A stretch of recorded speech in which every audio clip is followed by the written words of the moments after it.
హాస్పిటల్లో అమ్మమ్మే ఇలా ఉంటే ఇంకా ఎంతమంది ఇలాంటి పేషెంట్స్ ఉన్నారో ఒకసారి చూస్తే పోలే.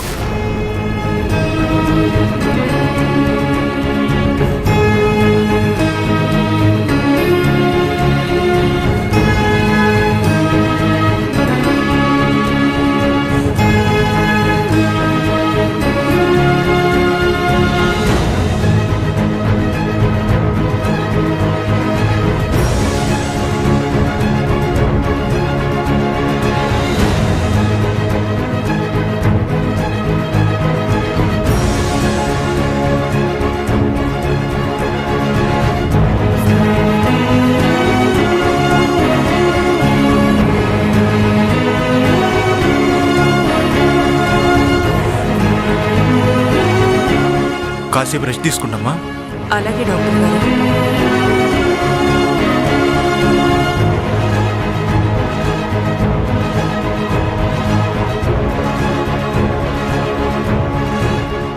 లౌక్య లౌక్య ఎక్కడా? బయటికి వెళ్ళిందేమో చూడరా. అలాగే అత్తయ్య, నువ్వు జాగ్రత్త.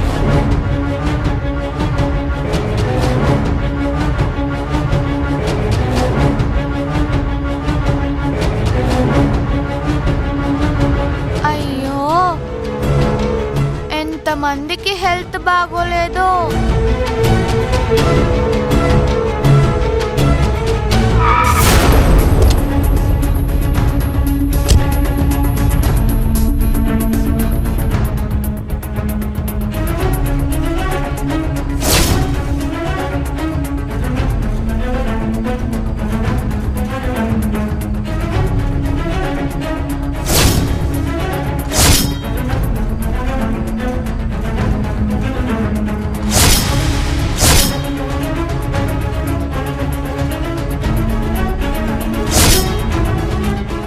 లోకి పాప ఎలా వస్తుందేంటి?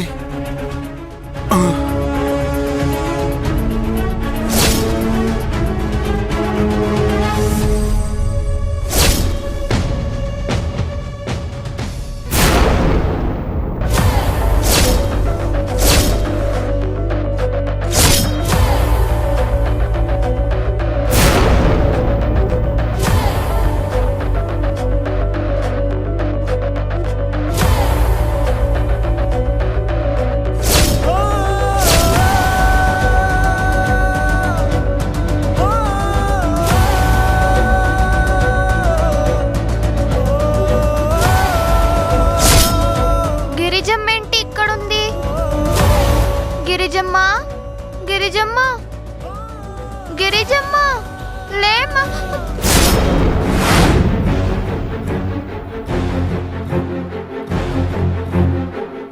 లౌక్య ఇక్కడ కూడా లేదేంటి?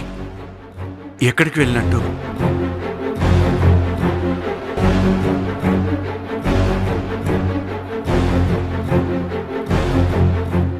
సిస్టర్, ఇందాక చిన్న పాప ఇటు ఏమైనా వెళ్ళడం చూసారా? ఇందాక ఇటు వెళ్తుంటే చూసాను సార్. అక్కడ? ఓకే. అవును సార్.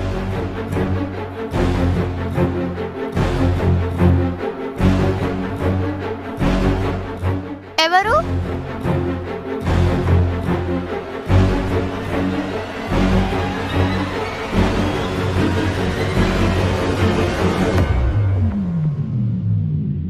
గిరిజమ్మ, అవును, ఇందాక అక్కడ బెడ్ మీద పడుకున్నావు, మళ్ళీ ఎలా వచ్చావు? అదా, నిన్ను సర్ప్రైజ్ చేద్దామని మ్యాజిక్ చేశాను. నీకు మ్యాజిక్ కూడా వచ్చా అమ్మా? మనకిష్టమైన వాళ్ళు సంతోషంగా ఉండటం కోసం మ్యాజిక్ చెయ్యాలమ్మా. మొన్న నా దగ్గరకు వచ్చావు, నాకు కనిపించావు, స్వీట్స్ తీసుకురమ్మని చెప్పి చెప్పకుండా వెళ్ళిపోయేవేంటమ్మా? అప్పుడు నాకు చాలా పెద్ద పని పడింది. అలాగా, సరే దా, డాడీ ఎక్కడున్నారో కలుద్దాం. అమ్మో, నేను మీ డాడీని కలవకూడదు. ఎందుకో నాకు తెలుసుగా. నువ్వు డాడీని కలిస్తే మా అమ్మ నిన్ను డాడీని తిడుతుంది. అవునమ్మా, మీ అమ్మ పెద్ద పిచ్చిది. అది ఒకప్పుడు, ఇప్పుడు మా మమ్మీ చాలా మంచి మమ్మీ.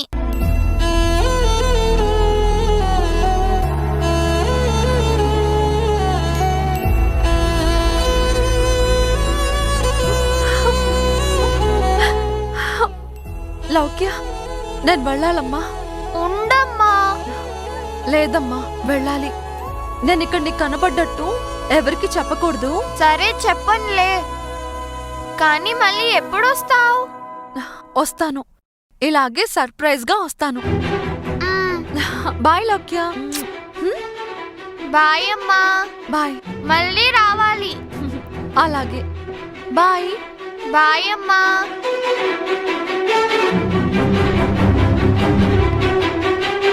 ఎక్స్క్యూజ్ మీ, ఇటువైపు ఏమన్నా చిన్న పాప వచ్చిందా? అటువైపు వెళ్ళింది సార్. ఈయనేంటి గిరిజున్న రూమ్ వైపుకి వెళ్తున్నారు?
కళ్యాణ్ బాబు ఇట్లు వస్తున్నారేంటి?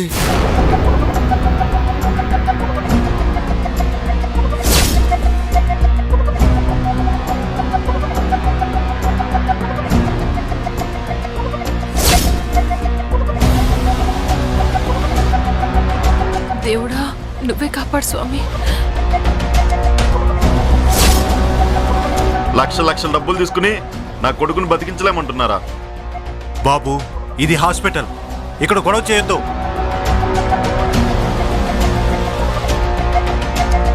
మర్యాదగా మా డబ్బులు మాకు ఇవ్వండి. అరవద్దు.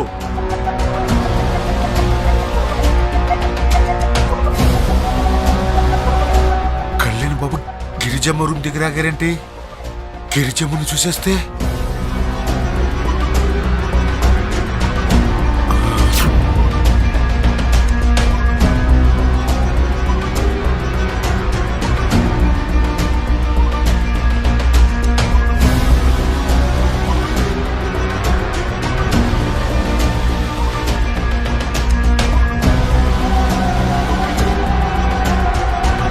లౌక్య,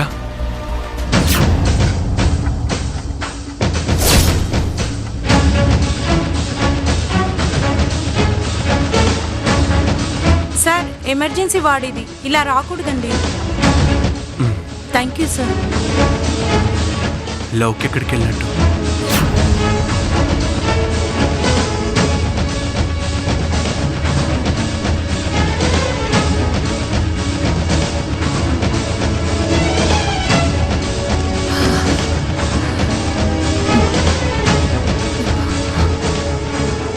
అమ్మయ్యా, పెద్ద గండం గడిచిపోయింది.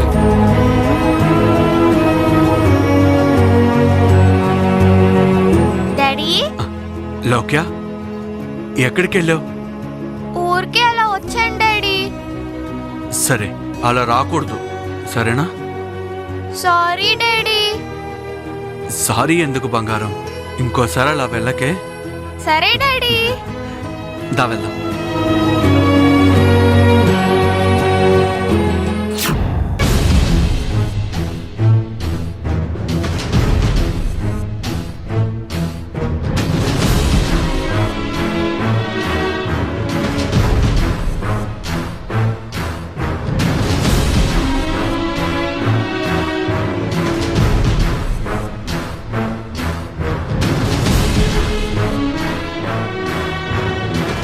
లౌక్య, చెప్ప పెట్టుకుంటే ఎక్కడికి వెళ్ళావు?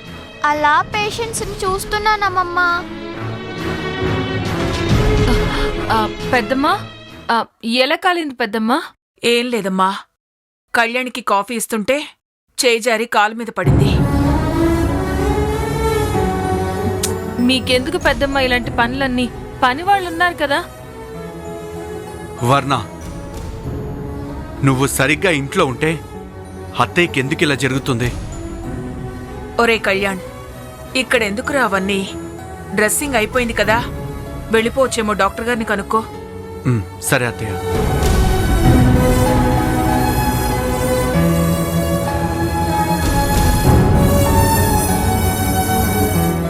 డాక్టర్, ఆ? మా అత్తయ్యని ఇంటికి తీసుకెళ్ళొచ్చా? తీసుకెళ్ళచ్చు.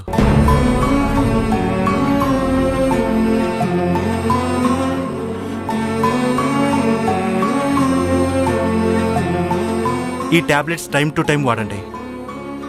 అలాగే డాక్టర్, థ్యాంక్ యూ. ఓకే.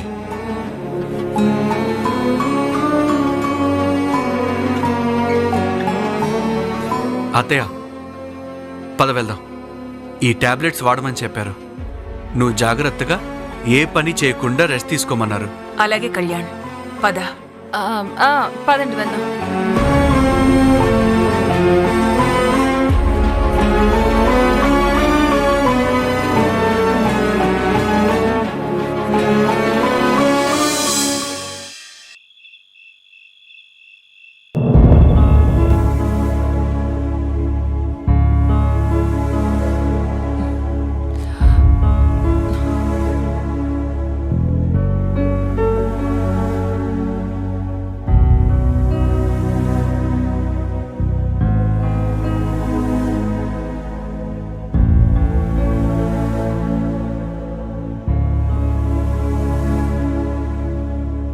ఒకప్పుడు రోజు రోజుకి నువ్వేంటో నీ మనసేంటో అర్థమయ్యేది. కానీ ఇప్పుడు రోజు రోజుకి నువ్వేంటో నీ మనసేంటో అసలు నీ ప్రవర్తన ఏంటో అర్థం కావడం లేదు. నన్నేనా? లేదు, పక్కింటి అనసూయమ్మని. ఏ క్షణంలో ఎక్కడుంటున్నావో, ఎప్పుడు ఫోన్ ఆన్ చేస్తావో, ఎప్పుడు స్విచ్ ఆఫ్ చేస్తావో తెలియడం లేదు. ఏమైనా అంటే సమాధానంతో రెడీగా ఉంటావు. నేను అడగడానికన్నా ముందే సమాధానం చెప్తావు. కళ్యాణ్, వదిలేరా పాపం. పాపం అనుకుంటే నీ అమాయకత్వం అంతయ్యా. చెప్పు వర్ణ, అసలు నీ ప్లాన్ ఏంటి? నా ప్లాన్ ఏంటండి? అదే, ఇక్కడ మునిగి ఇంకెక్కడో తేల్తావు కదా, అదే ప్లాన్. ఏంటో చెప్పు. పనుండి వెళ్తున్నాను. అదే, ఏం పని? ఆఫీస్ పనులుంటాయి, టెండర్ పనులుంటాయి, వాటికన్నా ముఖ్యమైన పనులు ఉంటాయి. నాకు తెలియని ఆఫీస్ టెండర్ పనులా? కవర్ చేయకు వర్ణ. This is the last and final warning. ఇంకెప్పుడు నువ్వు బయటికి వెళ్ళాలన్నా నాకు చెప్పే వెళ్ళాలి, లేదంటే ఇంకోలా ఉంటుంది.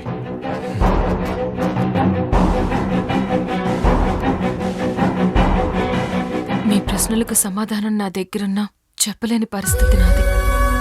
మీ ప్రాణాలు కాపాడిన నా చెల్లి ఇప్పుడు ప్రాణాలతో పోరాడుతుంది. తన్ని కాపాడడానికే నేను తాపత్రయపడుతున్నాను. తను కోలుకున్నాగా కానీ ఈ విషయం ఏంటో మీకు చెప్పను. తొందరలోనే మనం అంతా హ్యాపీగా ఉండేలా చేస్తానండి. ఇక చాలమ్మా వర్ణ. ఇంకా రాయాలండి.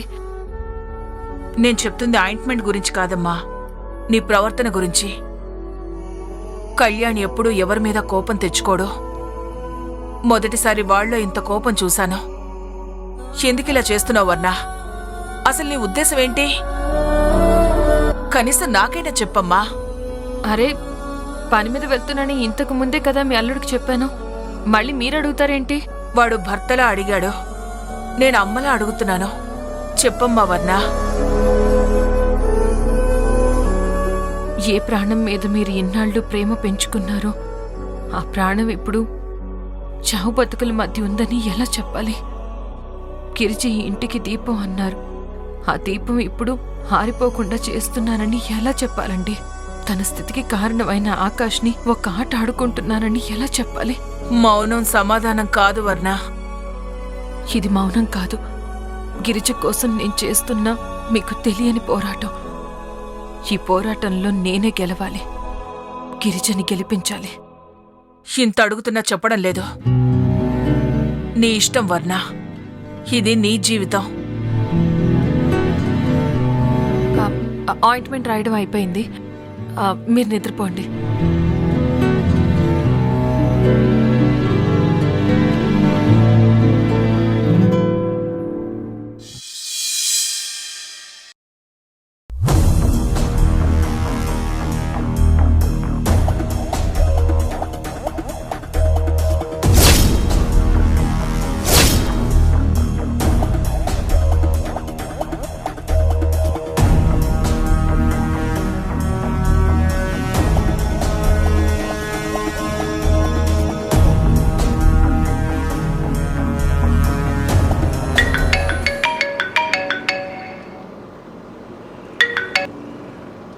ఏంటి?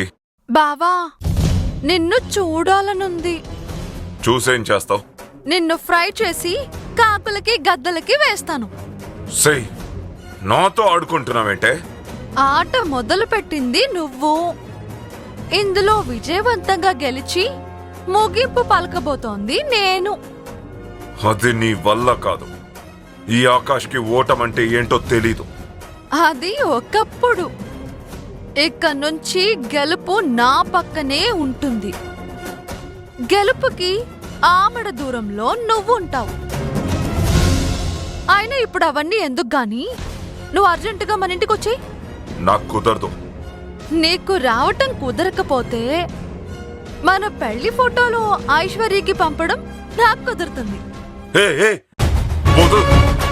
నీకు అర్జెంటుగా పనుంది కదా బావా, చూసుకొని తిరిగ్గా వచ్చేయి. తీరిక కాదు, వస్తాను. ప్లీజ్ ఫోటోలు మాత్రం ఐశ్వర్యకి పంపకు. మరి 10 minutes లో వస్తావా? వస్తాను. 10 minutes లో రాకపోతే 11th minute కి ఫోటోలు ఐశ్వర్య ఫోన్ లో ఉంటాయి.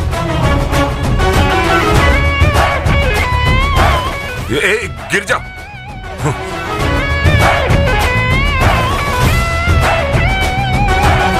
నా చెల్లి జీవితానికి న్యాయం జరిగే వరకు నిన్ను టార్చర్ పెడుతూనే ఉంటాను ఆకాష్. యుద్ధభూమి జీవితం, ప్రతిరోజు యుద్ధం యుద్ధం, దాక్కునే దారే లేదు. అవ్వాలి సిద్ధం సిద్ధం, బతకాలంటే చావాలి నీలో భయం. నోడికి తల పొగరే వీర సైన్యం, వెన్న ముక్క విరిగిన నరం నరం తెగిపోయిన ఆగదులేరా నా వేట. My game is beyond pain, do or die, be the best, look inside, manifest. ఎక్కుదాం శిఖరం, ఎగిరేదాం రా కొత్త జంట.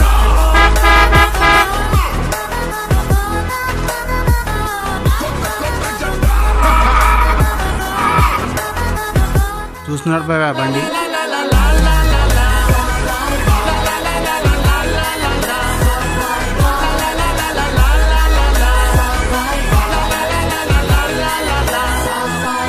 మన చేతిలో 5 వేళ్ళని 5 పదునైన ఆయుధాలు అనుకుందాం. శకలాలుగా ఎగిరేంతలా అరే శత్రువుల తలాలను నరుకుదాం.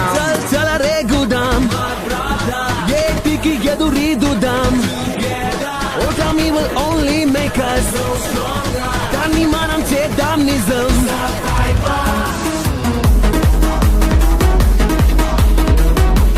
ఏంటి బాబా ఆ చెమటలు? చెప్పు గిరిజా, ఎందుకు నన్ను ఇంతలా టార్చర్ పెడుతున్నావు? రివెంజ్. ప్రతీకారం బావా.